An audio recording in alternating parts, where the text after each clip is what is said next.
الأب مش بنك. الأب هو الأمان اللي لو راح البيت كله بيتعرف. بيقولوا إن الأب هو أول بطل في حياة ابنه وأول حب في حياة بنته، بس الحقيقة إن الأب أكتر من كده بكتير. الأب هو الترمومتر بتاع البيت، والأب بالنسبة للبنت هو السقف اللي بيحميها من برد الدنيا. البنت اللي شبعانة حنان وتقدير من أبوها مستحيل يكسرها راجل بكلمتين حلوين، لأنها ببساطة شبعانة أصلا. الأب بالنسبة للولد هو المدرسة اللي بتعلمه يعني إيه مسؤولية. الولد اللي شاف أبوه بيحترم أمه ويشيل الشيلة بكرامة بيطلع راجل يعتمد عليه. روشتة نرمين لكل أب: ما تحصرش دورك في الفلوس والمصاريف.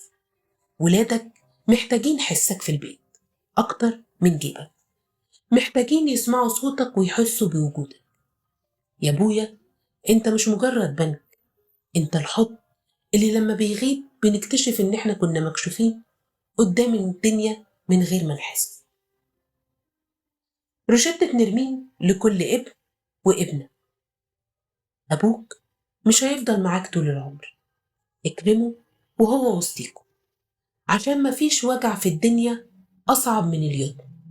القلب حتى لو كبير، الأب هو السند، هو اللي ملوش بديل فحافظوا عليه. أنا نرمين، ودي كانت روشتة النهاردة، واستنوني في الروشتة الجاية.